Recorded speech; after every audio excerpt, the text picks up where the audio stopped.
Hi, Iowa. Wow, winter has arrived, and I know half of you are looking forward to this day, and the other half of you are just wishing the sun would come back. So I hope, for the most part, you were able to stay home, stay warm, and got yourself shoveled out. As we hunker down here in Iowa, I want to give you a quick rundown on my week working for you.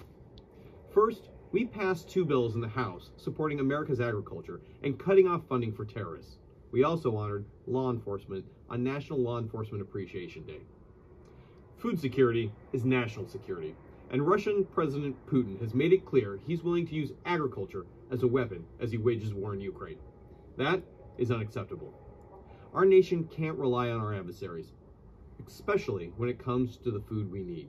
With inputs like fertilizer climbing due to the continued conflict between Russia and Ukraine, it's beyond time we take steps to strengthen our own domestic national security and in turn lower cost inputs for producers right here in America.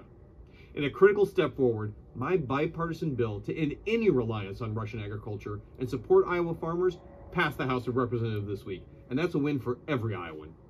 The No Russian Agriculture Act will support diversifying our agricultural commodity supply chain and invest in American agricultural production right here in Iowa and across the country. This week we achieved victories when we made progress in our fight against terrorism, and the House passed my bipartisan legislation to disrupt the funding for terrorist organizations. The OFAC Licensure for Investigators Act will empower further investigative steps to uncover terrorist organizations that use new technologies and money laundering techniques to fund their violent campaigns.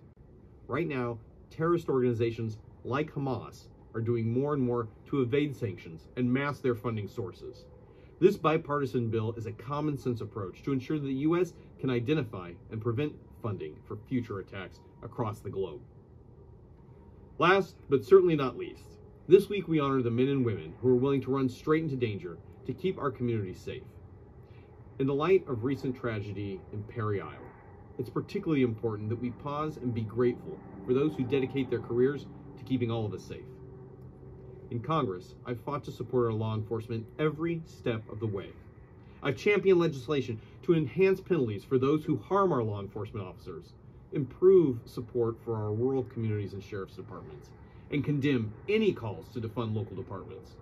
I will always back the blue, and I hope you'll join me in saying a big thank you to all the men and women who protect and serve our community. Iowa, it is a privilege to serve you.